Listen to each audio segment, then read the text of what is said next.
5,740 pounds, a half-ton towable, very nicely half-ton towable actually, rear living super slide couples camper just came in down here at Haylett RV Brokers of Coldwater, Michigan. And it's really weird how things tend to happen in waves and patterns in the RV business. Just earlier today, we took in on trade the Cherokee Grey Wolf version of this floor plan that we originally sold right here. Well, actually not right here, but just down the street at Haylett RV, with this being Haylett RV Brokers, our consignment store.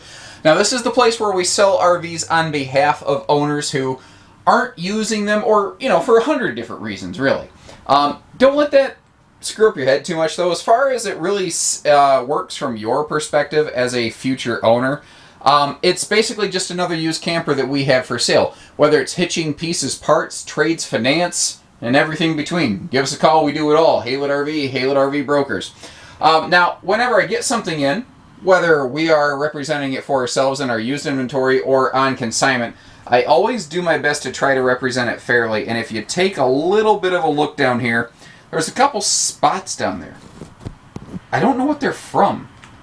I don't know if they put something inside the RV that, had some water contact on metal and it left a rusty spot. It doesn't appear to be a cigarette burn because it doesn't smell like cigarettes in here, and it's not like burnt into the lino. So, I don't know. I don't exactly know what it is. All I know is we got ourselves a nicely kept couples camper here. Light in weight, right in price. And, overall, I really like what I see here. The big windows giving us lots of light and air. You got those two swivel rocking chairs. And, the kitchenette is simple, but effective. It does what it needs to. It doesn't do anything more than that. You'll see that our main deck here is carpetless and ventless, so it's easy cleaning. Naturally, that bathroom door swung open right in front of the entertainment center. I'll get that open in just a second. But, this has always been a basic level camper. This is definitely built with a weight and a price tag in mind when it was brand new. And the entertainment on this is very simple. Like, there was no TV from the factory level. I don't see where TV was ever put in from the previous owners, or at the very least they had a pedestal mount TV. They never screwed it into the wall panel, although it's, perfectly capable of accepting one. I don't know, about 32-inch, maybe slightly larger, could fit in here.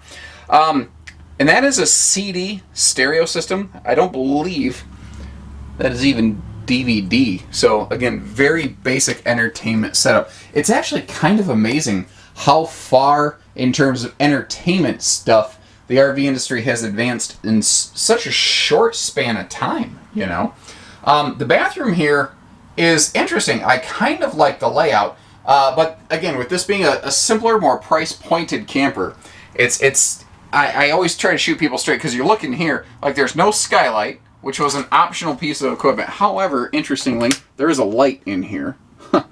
And this is wall paneling. That's not a shower surround panel.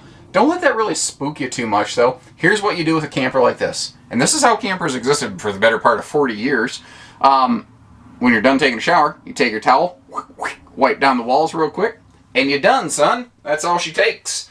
The bathroom here is also giving us a very private walkway up to our front bedroom.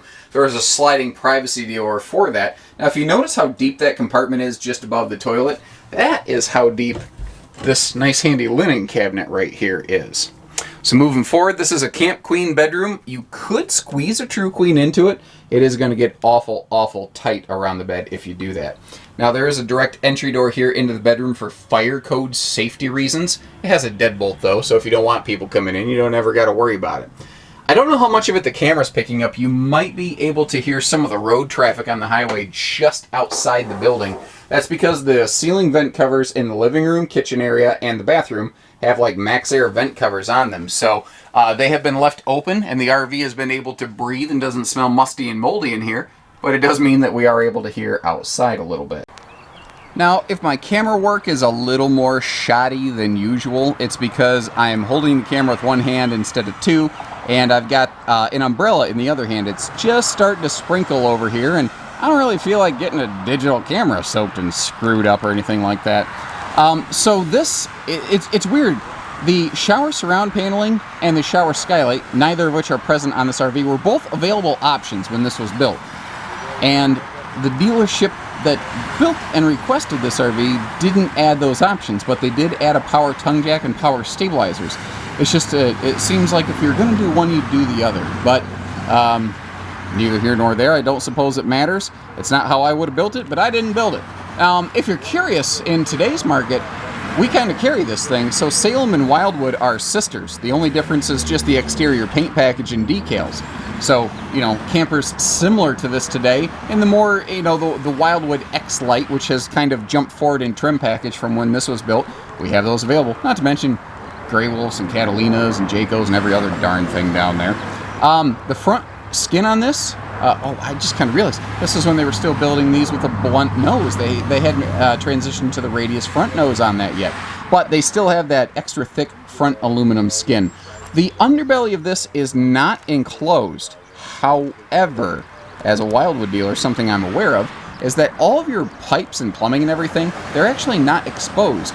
They're protected and they run through the floor. So it's not technically an enclosed underbelly, but it is hidden, protected plumbing. And not a lot of people realize that about these.